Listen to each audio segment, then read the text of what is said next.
E hoje nós vamos orar o Salmo de número 45. Eu quero convidar você a ter a sua Bíblia aberta em suas mãos, ligada no seu smartphone, se possível, algum papel para você fazer alguma anotação, mas refletir juntamente conosco na mensagem fundamental por detrás de um dos mais belos, profundos e maravilhosos salmos da Bíblia, o Salmo 45, e a mensagem por detrás desse salmo, composto pelos filhos de Corá, ele nos convida: fale de todo o coração, na verdade, transborde de boas palavras. Com certeza, e nós sabemos disso, palavras são poderosas. Sabe muito bem disso quem já deu uma guinada na vida depois de receber uma palavra positiva, afirmativa de uma pessoa certa e na hora certa. Da mesma forma, sabe também o poder que tem as palavras quem já ouviu uma ofensa, quem já foi humilhado, rebaixado por uma palavra dura, humilhante, injusta e ofensiva, daquelas que doem na alma, que machucam por dentro e deixam cicatrizes por toda a vida. Essa é uma verdade absoluta, mas outra verdade inquestionável que nós devemos reconhecer é que ninguém dá aos outros aquilo que ele não tem. Pessoas só dão para a gente aquilo que eles têm dentro de si. Pessoas falam, exteriorizam aquilo que está dentro delas. Nós somos assim. Nós só exteriorizamos aquilo que temos, aquilo que pensamos, aquilo que verdadeiramente nós somos. Sejam coisas boas, sejam coisas ruins. Jesus mesmo, ele reconheceu isso, e Mateus traz o relato de Jesus falando a esse respeito, quando ele disse: a boca fala do que o coração está cheio. No caso desta canção, desse poema que é o Salmo 45, o salmista, ele transbordava de boas palavras, como o versículo 1 já te mostra de pronto essa verdade. Ele transbordava de boas palavras e ele consagrou essas palavras a Deus, e tudo aquilo que vem de Deus é bom, é perfeito e é agradável. Para isso, o salmista ofereceu esse Salmo 45, ou no Salmo 45, um verdadeiro cântico de celebração, e aqui está a beleza desse salmo. Ele escreve uma canção como se ele pessoalmente estivesse numa cerimônia de casamento. Afinal de contas, para o cristão, a vida com Deus é um casamento em que Cristo é o noivo e a igreja, a sua noiva imaculada, a sua noiva querida, a sua noiva especial. O Salmo 45 é um cântico de casamento, uma música feita num casamento, mas não num casamento qualquer, mas num casamento real, no maior, no melhor, no mais esperado casamento da vida, como a gente só encontra nos contos de fada, aqueles em que são celebrados entre as meninas plebeias e os príncipes encantados, aquele casamento pomposo, bonito e maravilhoso. É isso que esse salmo representa. O amor de Jesus por sua igreja, do noivo pela noiva, é algo inimaginável, incomparável, inigualável. Só Jesus, o noivo da sua igreja, ele é digno de ser adorado. E o salmista, ele vai mostrar de uma forma totalmente poética, de uma forma quase que uma pintura de um quadro, que ninguém é mais formoso entre os filhos dos homens do que ele. Ninguém, como ele mesmo vai dizer no Salmo, de ninguém dos lábios extravasa graça, como extravasa a graça dos lábios do noivo. Só ele, só o noivo, só Jesus, ele tem o trono eterno e foi ungido, como o Salmo diz, com óleo de alegria como a nenhum outro. E só Jesus e mais ninguém, como também o salmista vai dizer, todos os povos da terra, de todas as épocas, o louvarão para todos sempre. Reconhecer essa verdade é fundamental para fazer com que o nosso coração transborde de alegria diante de Deus. E quando isso acontece, inevitavelmente, a gente expressa através de palavras de louvor, através de palavras de adoração a Deus. Me lembro quando a Aline Barros, ela gravou uma música que ela fala exatamente disso. Ela chama a música de consagração, porque diante de Deus é o que devemos apresentar. E na música ela diz: ao Rei dos Reis consagro tudo o que sou, de gratos louvores transborda o meu coração. A minha vida eu entrego nas tuas mãos, meu Senhor, para te exaltar com todo o meu amor.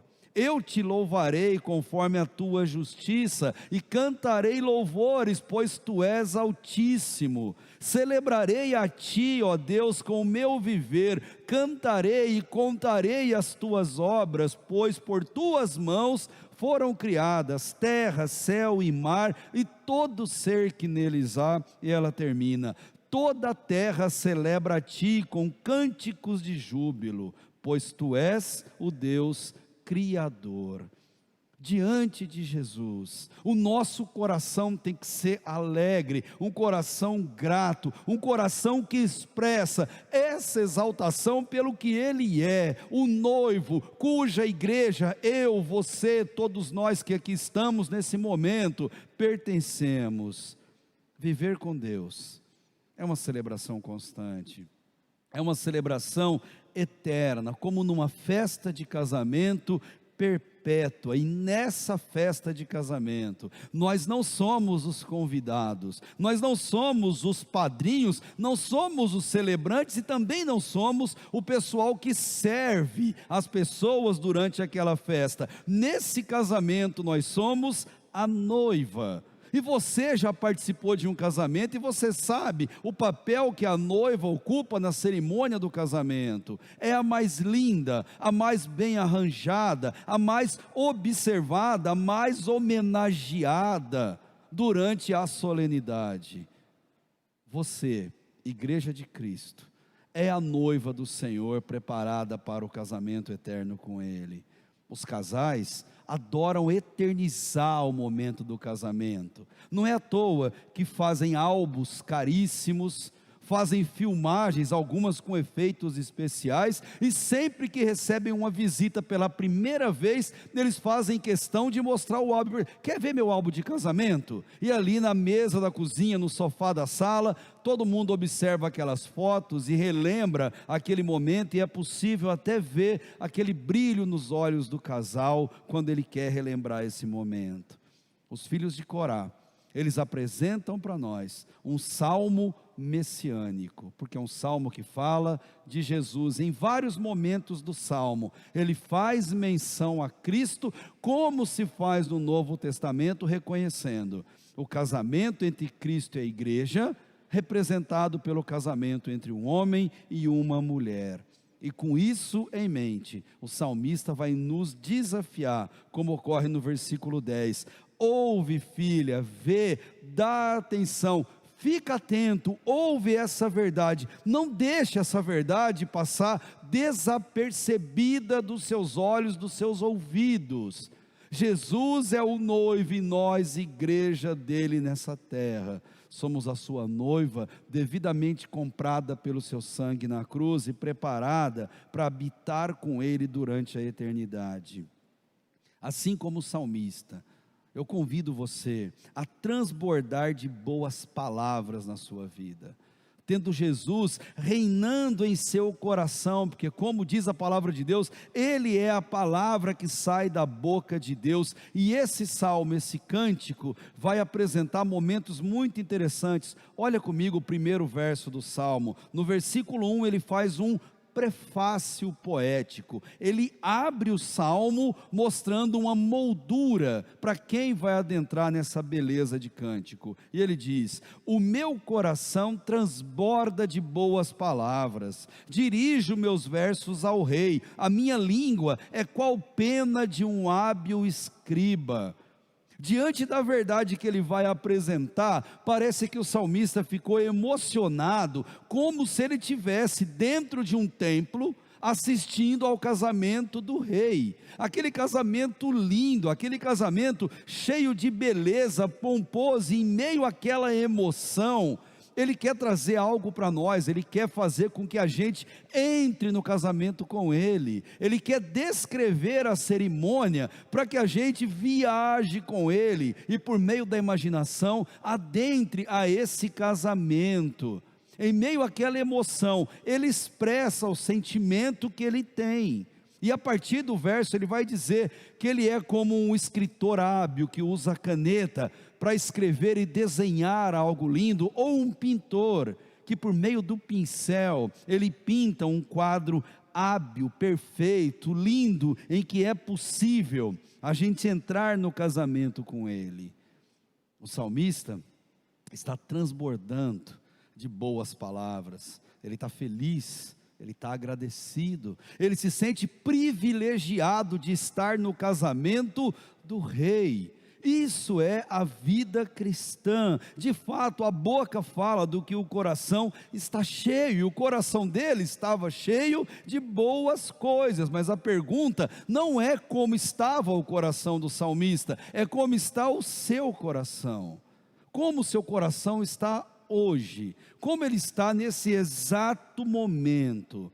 Coloque para fora os sentimentos que você carrega, sejam eles de tristeza, sejam eles de alegria. O que Deus quer é ouvir o nosso clamor, ouvir a nossa oração, seja pelo motivo que for. Depois daquilo, o salmista vai mostrar para a gente em detalhes como que o noivo é. Quais são as qualidades, as características que esse noivo possui? E primeiro, ele vai demonstrar essas qualidades dele. Olha o versículo 2, ele vai dizer: tu és o mais formoso dos filhos dos homens, a graça se derramou nos teus lábios, por isso Deus te abençoou para sempre. Observa comigo o que ele está querendo dizer aqui. Em linguagem antiga, pois era assim que eles falavam, ele ressaltou quais características eram necessárias ao noivo, e a primeira e mais importante dela era a formosura. O rei, o noivo, tinha que ser formoso, mas não fala de beleza física. Para ser um filho de Deus, não precisa de beleza física, não é disso que ele está falando. Mas ele está falando de formosura por meio de caráter e atitudes honestas e decentes diante de Deus. Atitudes formam a formosura de uma pessoa, e não o exterior de cada uma delas. Não é surpresa para você o que eu vou falar.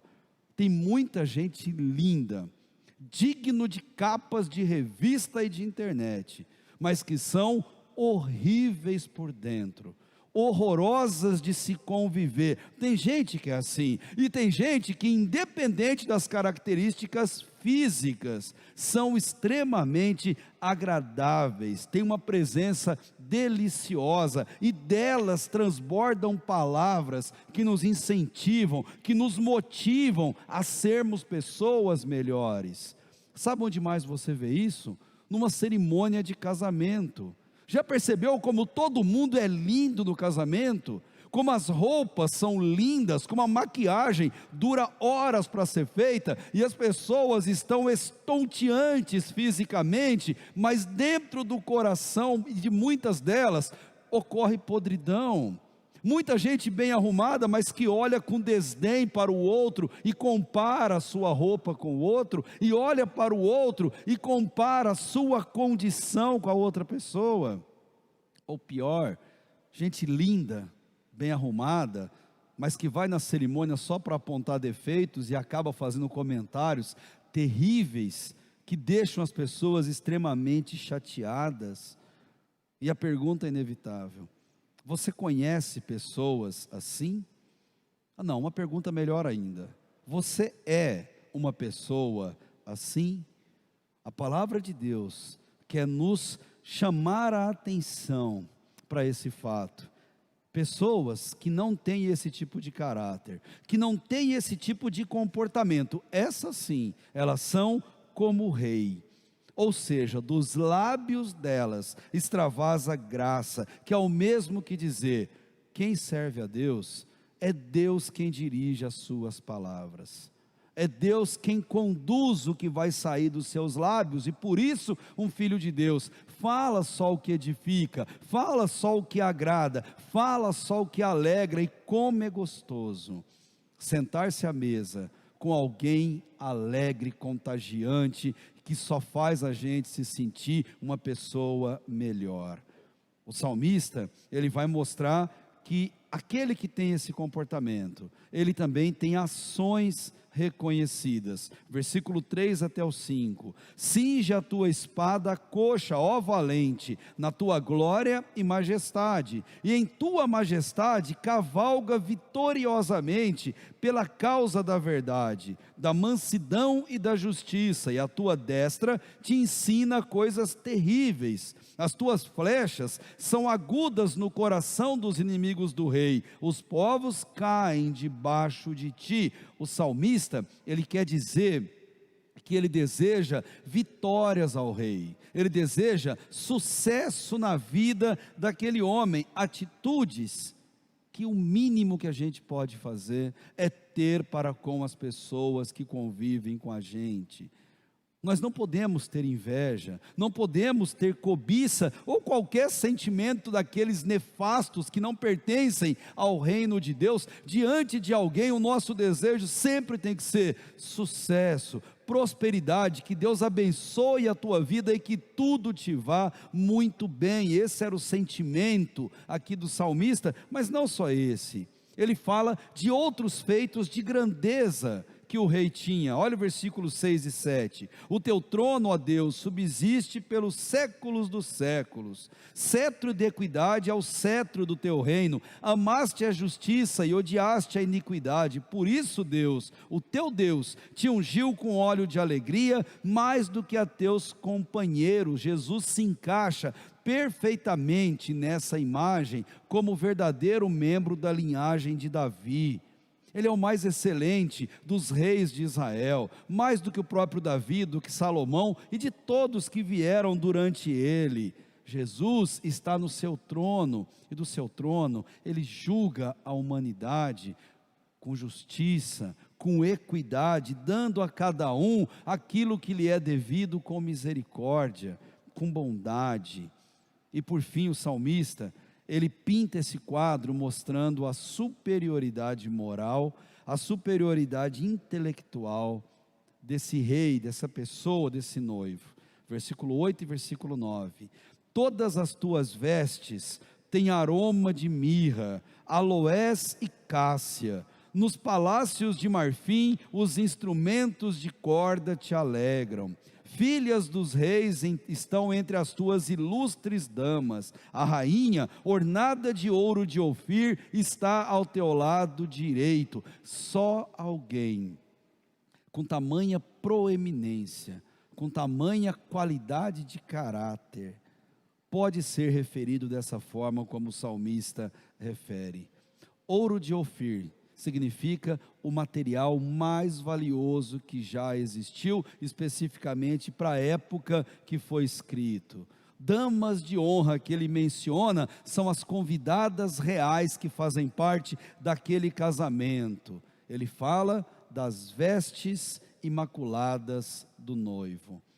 E cada um de nós, conforme diz a palavra de Deus em Apocalipse 22, a última das bem-aventuranças, em que diz que bem-aventurados somos nós, os que lavarem as suas vestes no sangue do Cordeiro.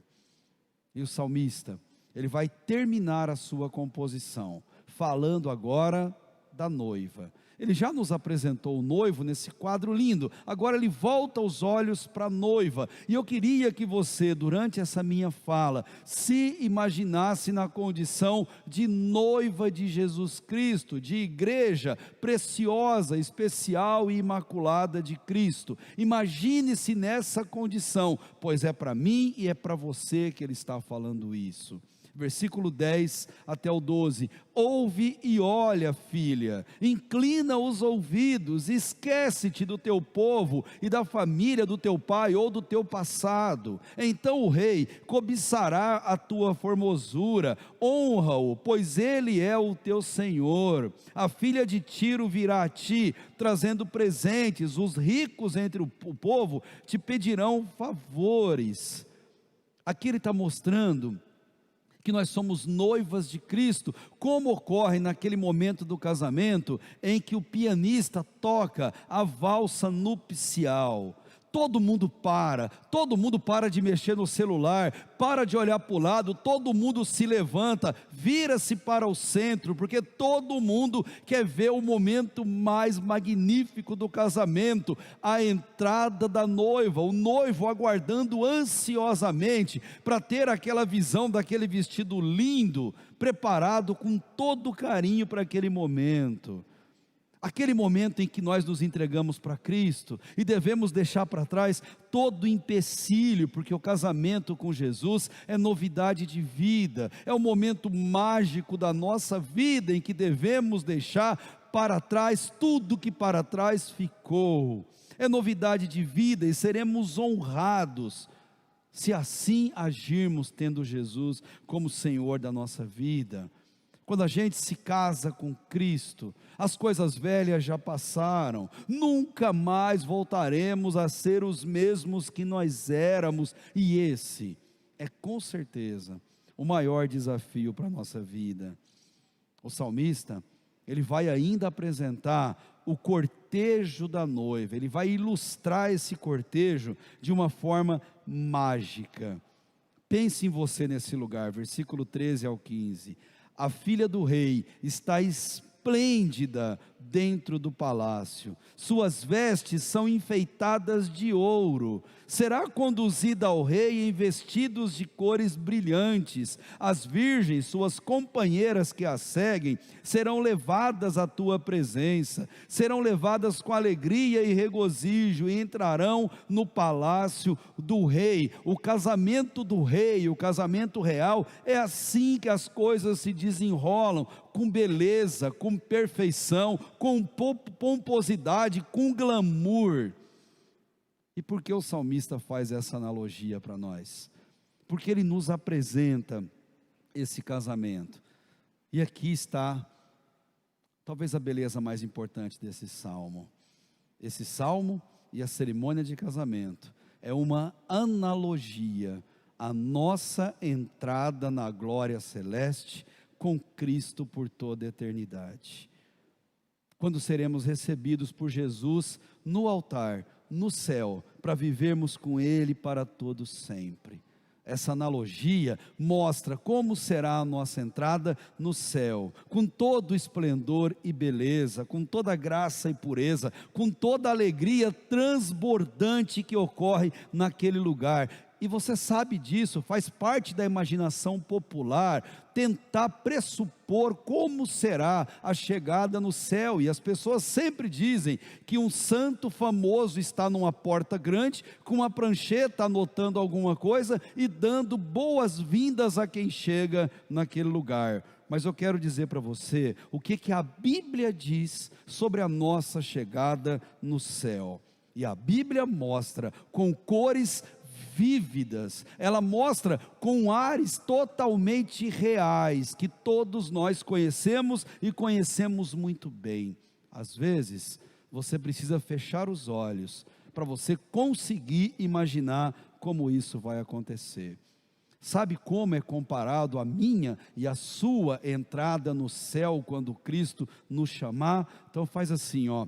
Imagine-se num corredor entrando no céu como uma noiva entra no casamento, adornada com vestes brancas, sendo observada por uma infinidade de testemunhas. A Bíblia chama de nuvem de testemunhas. Sabe quem são? Quem vai nos receber nessa entrada nupcial na glória? Aquelas pessoas que nós conhecemos, que nós amamos e que partiram antes de nós. Imagina você entrando no céu, Jesus te esperando de braços abertos. E você vai andando, você vai olhando para um lado e para o outro, e você vai vendo o rosto de gente que você conhece, de gente que está na glória, gente que sorri para você, que acena para você. Tenta imaginar a emoção desse momento. Gente que está ali, alegre, porque mais um filho de Deus combateu o bom combate, guardou a fé e agora está recebendo a coroa, o grande prêmio dado pelo Senhor.